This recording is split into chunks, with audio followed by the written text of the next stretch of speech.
So, hi guys. Today I will explain a new chapter. It's the regulation of gene expression in bacteria. And I will detail more one example known by lac operon. But before describing in details what is a lac operon, I will start by general information about the process of gene regulation. So I will start by a question, guys. Have you ever thought about how disaster it could be if the cells in your eyes started producing the same hydrochloric acid HCl that is made by your stomach cells?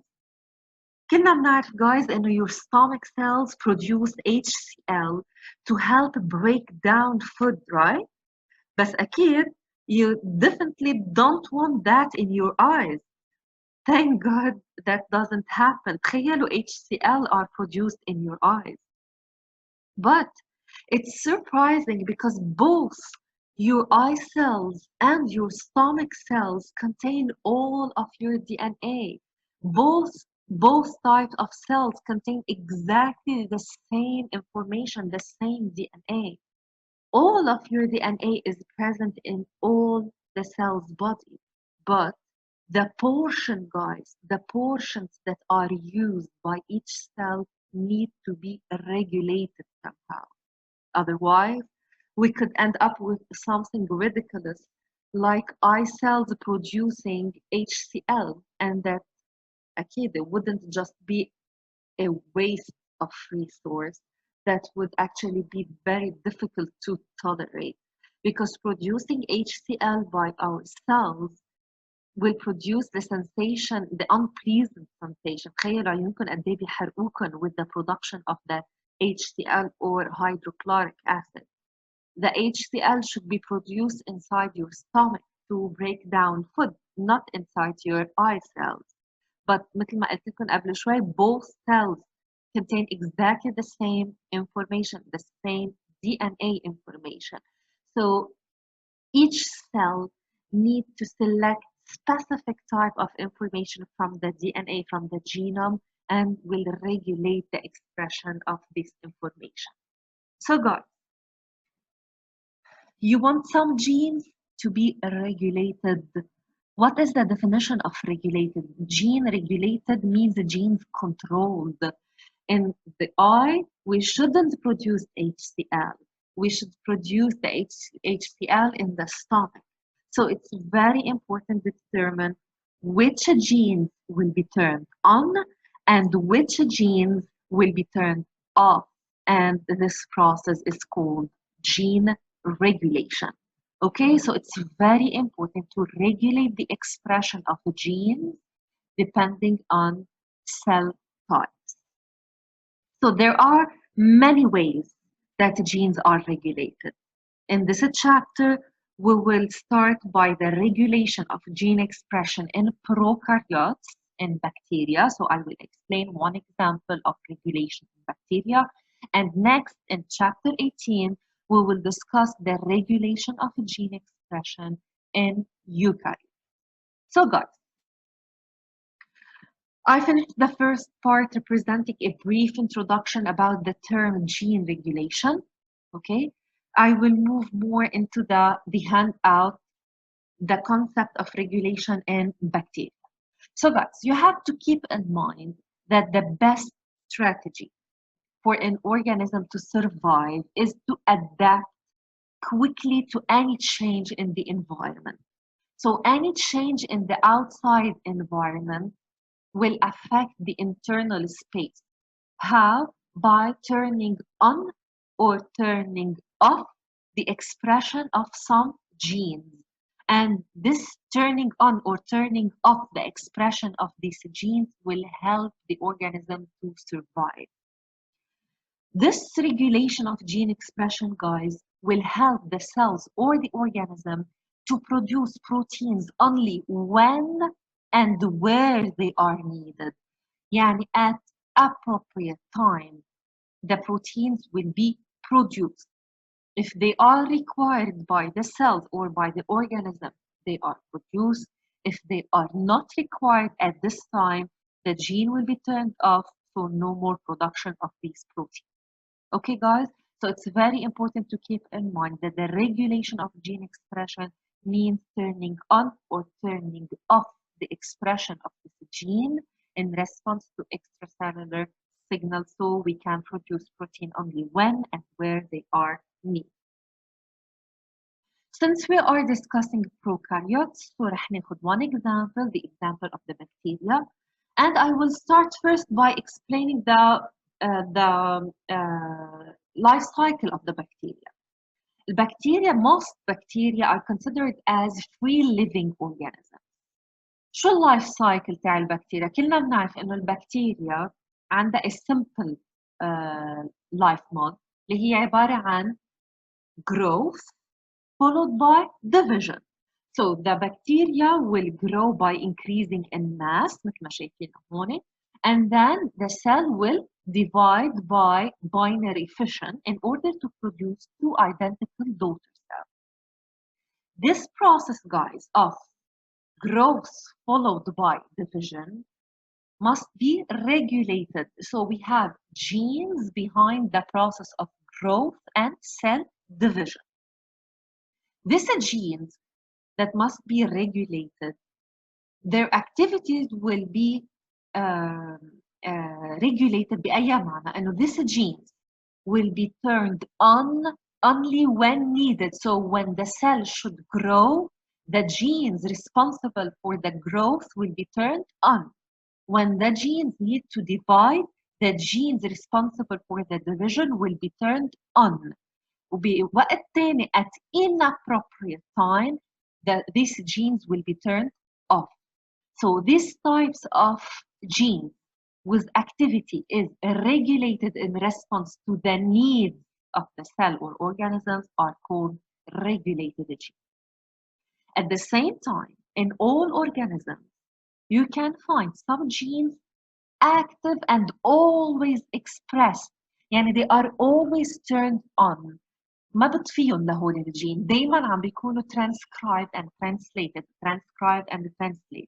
because the proteins product of these genes are essential for the life of the cells or organism. These genes considered as always active are called constitutive genes or housekeeping genes. So guys, we have two types as summary. We have two types of genes. Constitutive genes are always on, so always active.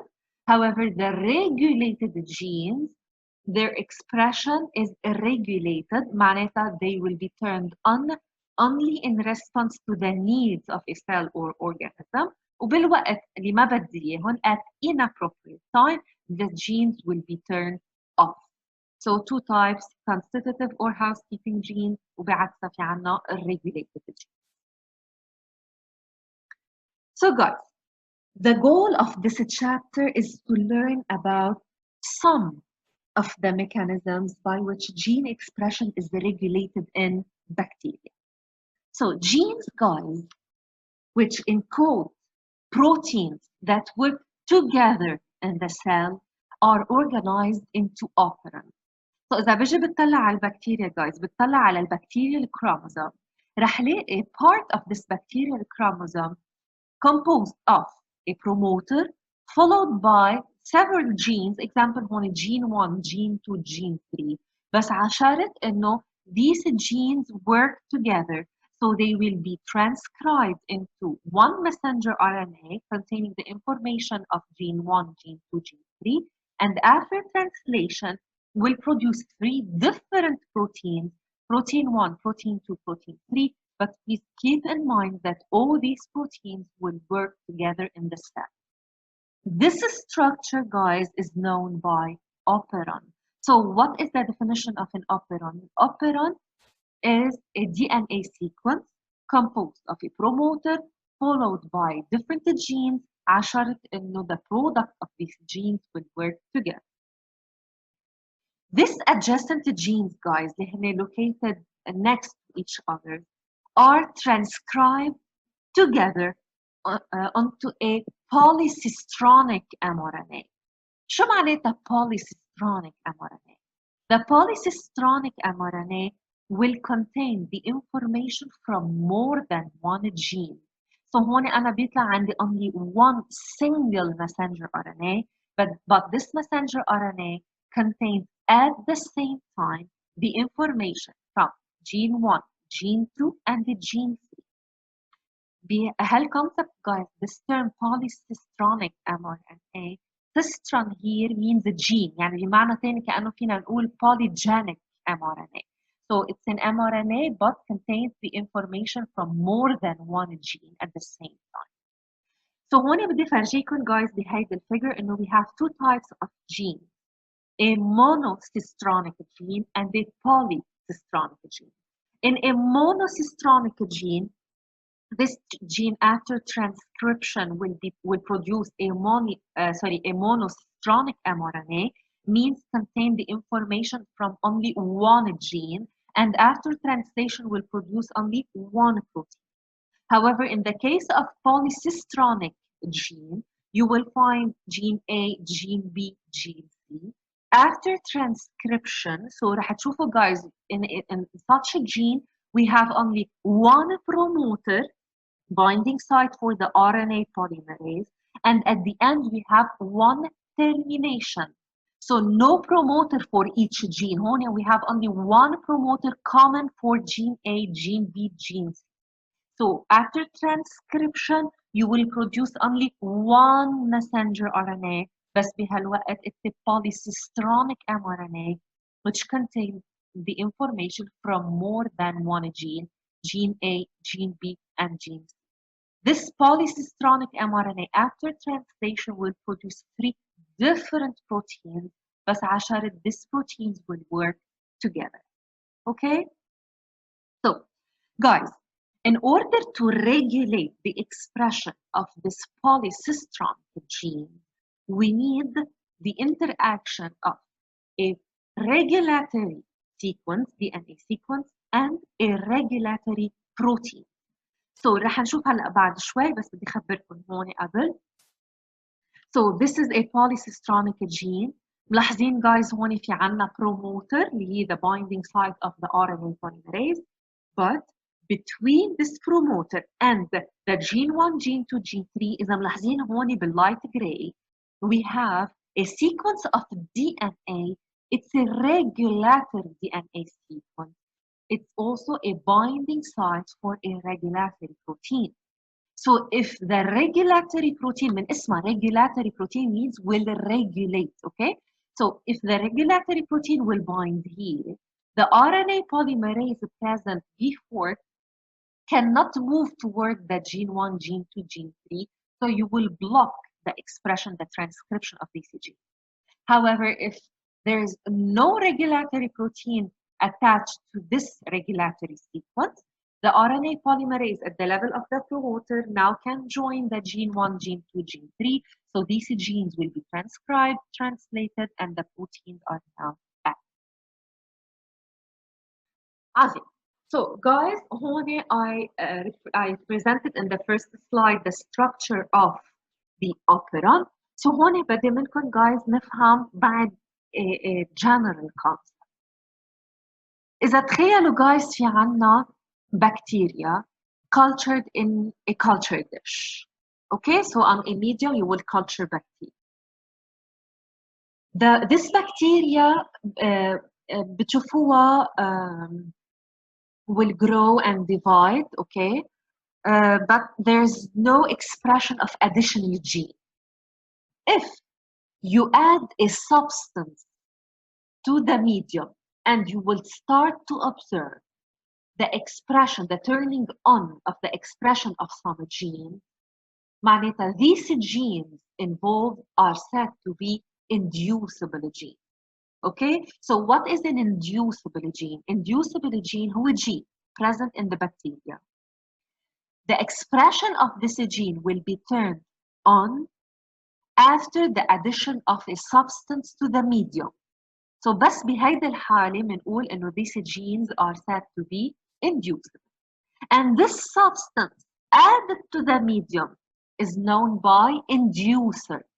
And the complete phenomenon or the complete process is known by induction. Okay, so we have to memorize 3 terms: inducible genes, inducer, and induction. The inducible genes, the gene whose expression is turned on by adding the inducer, okay, and the process is known by induction. إذا بدي أطلع أنا وياكم guys على هيدي الفيجر، إذا بتلاحظوا نفس الكونسبت اللي عم نحكي عنه هو it's an operon. So it's a DNA sequence starting by the promoter. Then we have this coding sequence where you can find the sequence of the gene. And finally, we have a terminator. So several genes will be present in this coding segment. One promoter and one terminator for this coding sequence. But between the promoter and the coding sequence, you need the presence of a controlling site. من اسمها controlling site, or this site is also known by regulatory DNA sequence. At this level, guys, at the controlling site or regulatory DNA sequence, you can find the presence of a regulatory protein. So the regulatory protein will bind at this level.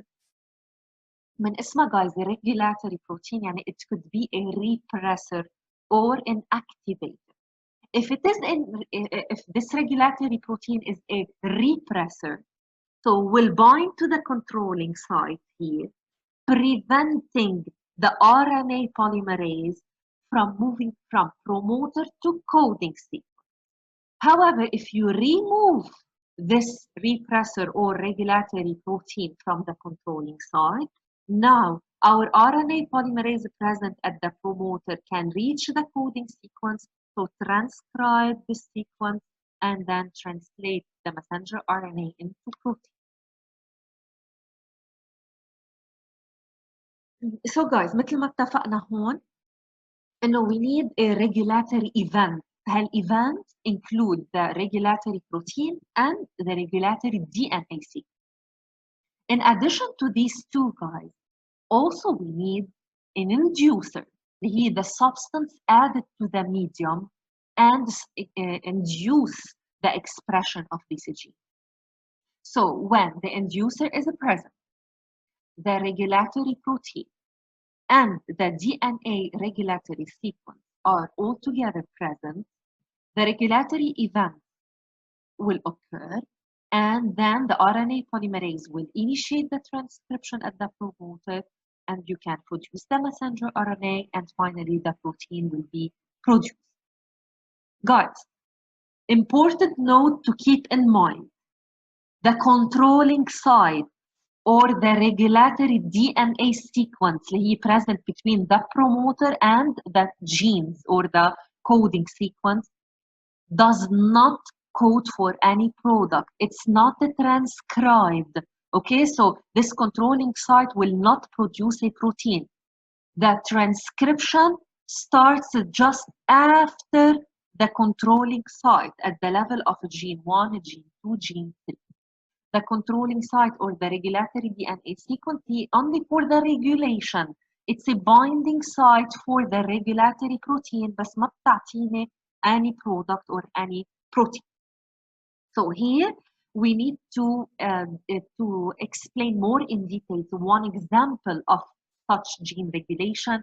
رح ناخد the example of lac operon, which presents an inducible operon.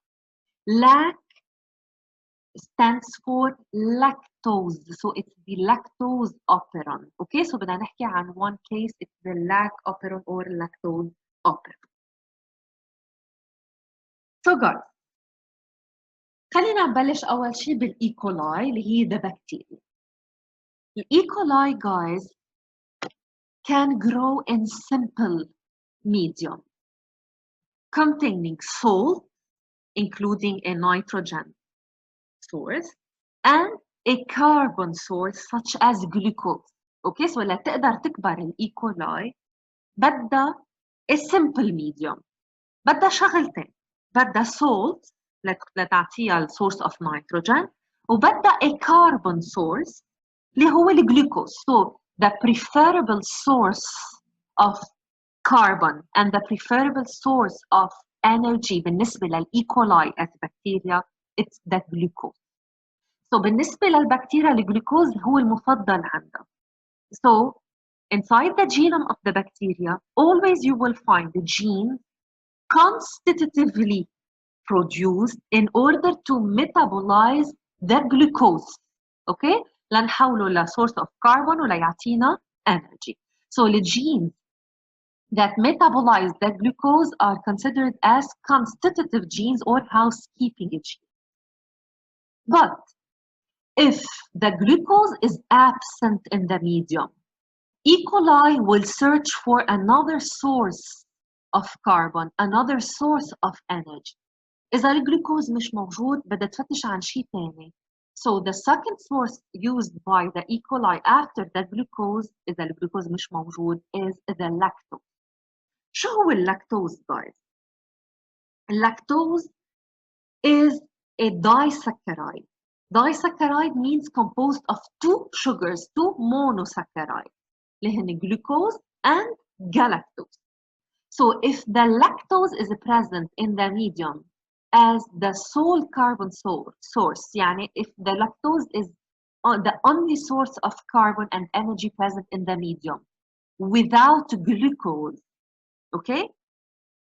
Bacterial genome will start to express three genes leading to the production of three different enzymes known by beta-galactosidase, lactose permease, and transacetylase. So here guys رح نشوف إنه البeta-galactosidase, lactose permease, and transacetylase are produced by the three genes present in the genome of the bacteria, and it's called LAC-Z, LAC-Y, and LAC-A. So in the genome of the bacteria, the E. coli, مثل ما قلنا إنه we have these three genes, LAC-Z, LAC-Y, and LAC-A. Each gene will produce a specific type of protein or enzymes. LAC-Z producing beta-galactosidase, LAC-Y producing lactose permease, and LAC-A producing the transacetylase. So اتفقنا إنه in the presence of only lactose in the medium without glucose, these three enzymes will be produced. What is the function of each of these enzymes? The lactose permease, guys, مثل ما شايفين هون, will help the lactose to enter the bacterial cell. So the lactose permease will transport the lactose across the cytoplasmic membrane of the bacteria. In addition, we have another enzyme known by the beta-galactosidase. This enzyme has two functions. Once the lactose is present inside the cell, the beta-galactosidase can cleave or cut the lactose into glucose and galactose, معناتها producing the two monosaccharide. And the second function of the beta-galactosidase is to convert the lactose into an isomer form known by allolactose in a process known by isomerization. This allolactose is very, very important, guys, because the allolactose and not the lactose will act as an inducer for the lac operon. رح نشوفها بعد شوي بس خلوها ببالكم please. And finally, the third enzyme known by transacetylase, or also known by beta-galactoside transacetylase. This enzyme normally transfers an acetyl group, okay, من اسمها transacetylase, so transfer an acetyl group from acetyl coenzyme A to beta-galactoside. This is the normal function of this enzyme. But the function of this enzyme in the lac operon is not understood. So we will focus here on mainly on the beta-galactosidase and the lactose permease. So guys, in wild type E. coli. Wild type معناتها non-mutated, okay? Bacteria E. coli growing in a medium containing glucose. So إذا البكتيريا عم تكبر بميديوم في بقلبه glucose.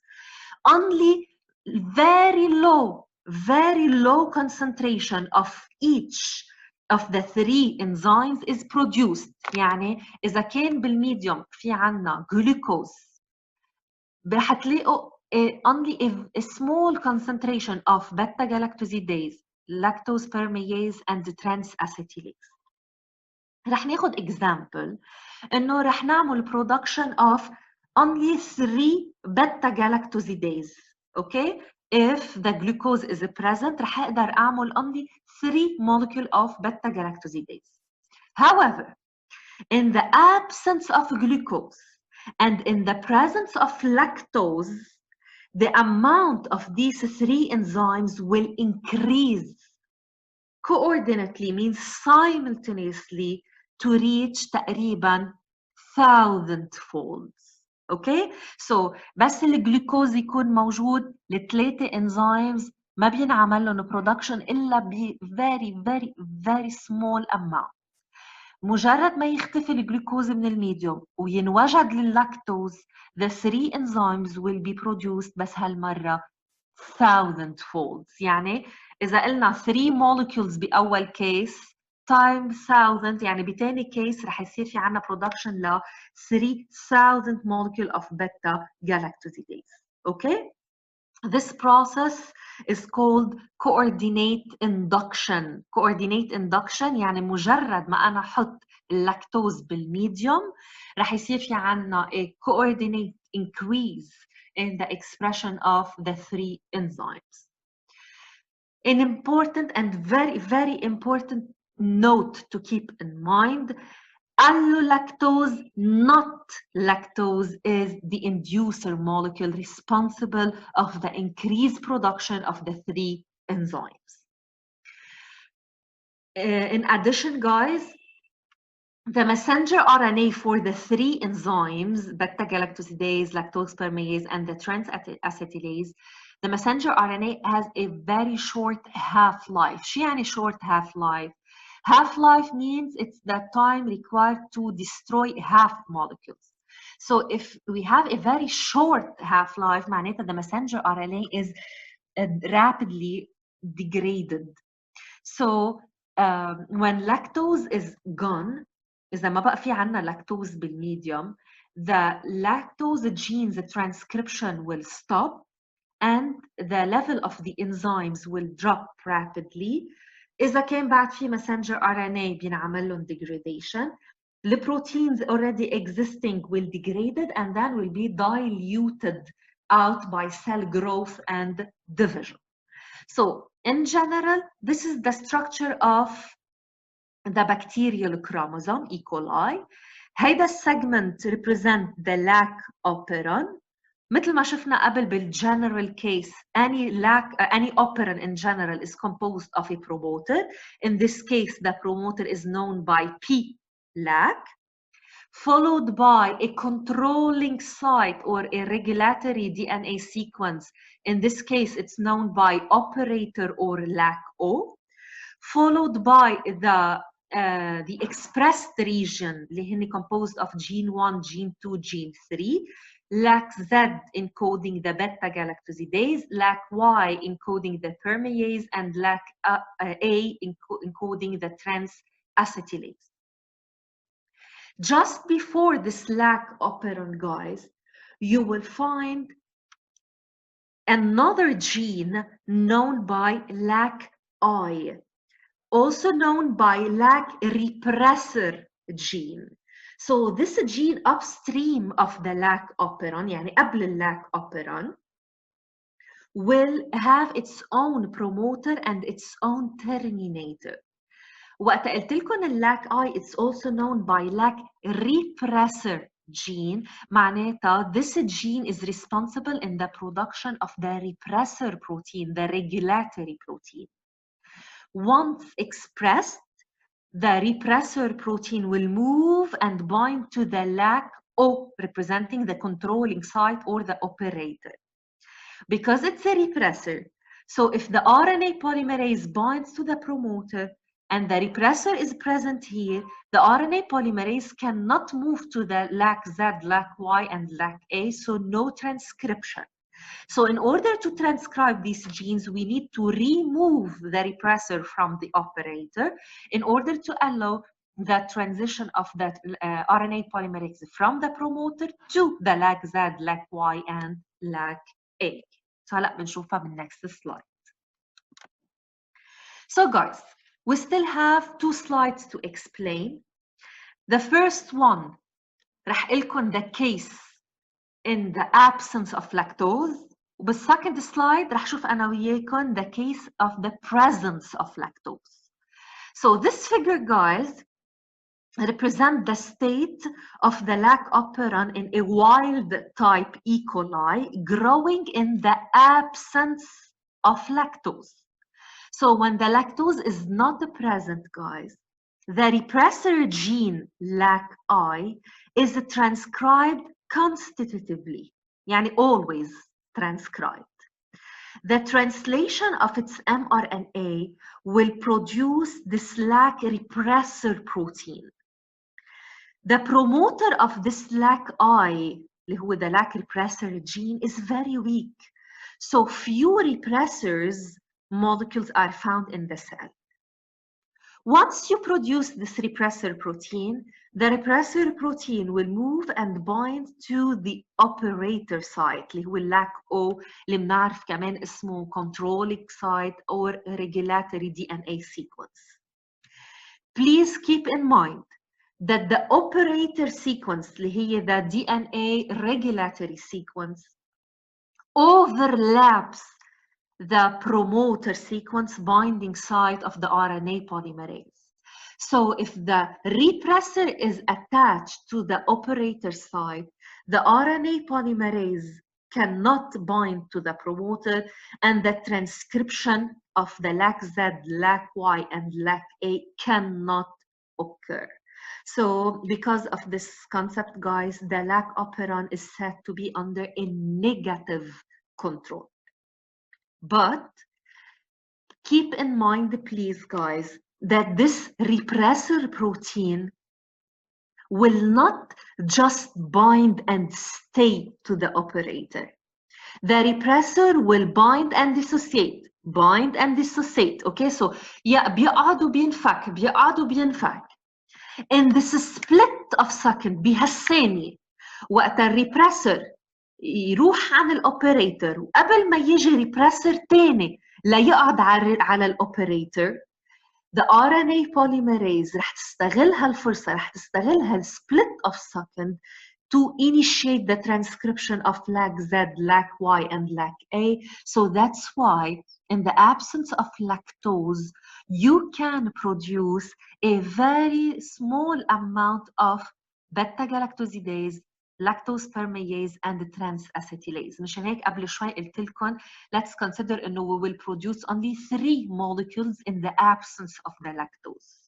So ليش فينا نعمل لهم production this leaky expression مثل ما حطيتها هون، this leaky expression will produce a few molecules of the 3 enzymes encoded by the LAC operon, and this leaky expression is very important لأنه بس اللactose ينوجد ب high concentration in the medium and in the absence of glucose we need the lactose permease لتنقل اللactose من برا لجوا. Next we need the beta-galactosidase to convert the lactose into allolactose acting as an inducer. Finally هالمرة in the absence of glucose and in the presence of lactose as the only source of carbon, directly the beta-galactosidase will convert the lactose into allolactose. The allolactose, guys, will act as an inducer, the allolactose will bind to the repressor. مش نحن بنعرف انه repressor قاعد على اللاك O. الانديوسر اللي هو اللاك الانديوسر اللي هو allolactose will bind to the repressor. It changed the shape of the repressor, so the repressor cannot bind anymore to the LAC-O. So this is known by allosteric shift. And even the free repressor in the medium كمان will bind to the allolactose, the inducer, and they will be inactive, so they are unable to bind anymore to the LAC-O or operator. So this space اللي مسميناه LAC-O operator or controlling site now is free.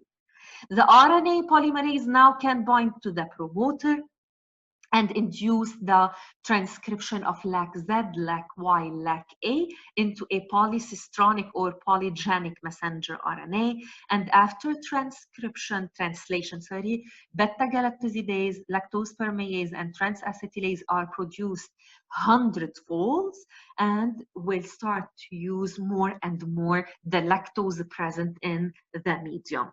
Okay, so keep in mind that the allolactose and not the lactose representing the inducer. This inducer will bind to the repressor, change its shape, so the repressor cannot bind anymore to the operator, and you can start now the induction of the transcription of these 3 genes in the LAC operon. So guys, this is a summary of the process. Here, in the absence of lactose, the repressor is present, so the RNA polymerase cannot bind to the promoter and cannot transcribe the 3 genes. In the presence of the lactose, the allolactose will bind to the repressor, change its shape, so cannot bind to the operator anymore. The RNA polymerase will start the transcription of the 3 genes involved in the metabolism of the lactose. Okay, guys? So, as a summary, in the presence of glucose, these genes are off. When glucose is absent and lactose is present, these genes are on. So that's why these genes are considered as regulated genes, always expressed. Thank you for listening. If you have any question, please let me know.